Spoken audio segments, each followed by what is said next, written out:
Hello mga idol, balikan naman po natin yung mga ginagawa namin noong breakthrough ng COVID-19 noong March 2020. Kasi lockdown noon sa buong Pilipinas at hindi tayo makagala. Kaya ginawa namin, pumunta kami ng bukid. Siyempre, probinsya naman kami. Walang masyadong bawal pag sa bundok na. At ito guys, itong ginagawa namin, gumawa kami ng activity, ang jungle survival, outdoor cooking. Habang libre pa ang time ng mga bagitong ito, kasi walang pasok. Ah, Lockdown yun, restricted ang buong Pilipinas. Kaya take time tayo na tuturuan sila. At tulad ng sabi ko, konting kalaman po ito, ituturo natin sa outdoor survival. Kung paano magluto, nagamit lang po yung mga indigenous material tulad ng kawayan. Sa mga bata dyan na hindi pa nakaranas ng ganito, panoorin natin ito guys. Additional tip pala mga guys, dapat gamitin natin yung bagong putol ng kawayan.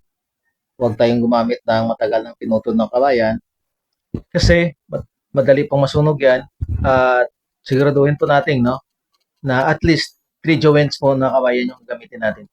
Kung sa Bisaya pa, 3 ka buko ng kawayan gamitin ta. Ayos, klaro?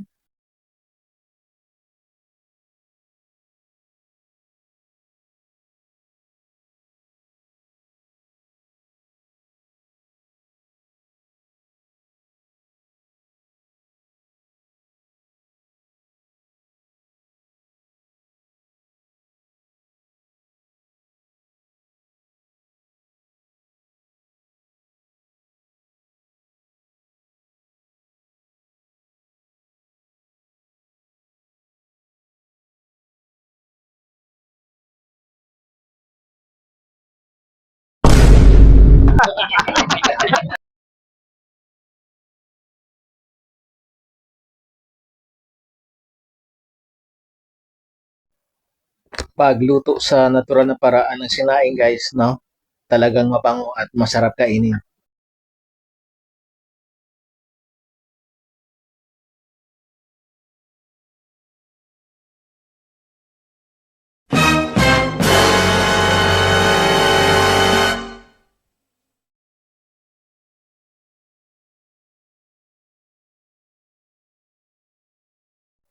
So, yan lang po muna ang ma-share ko sa inyo guys. Maraming salamat sa panonood. Hanggang sa muli. Bye! Thanks for watching. Please subscribe.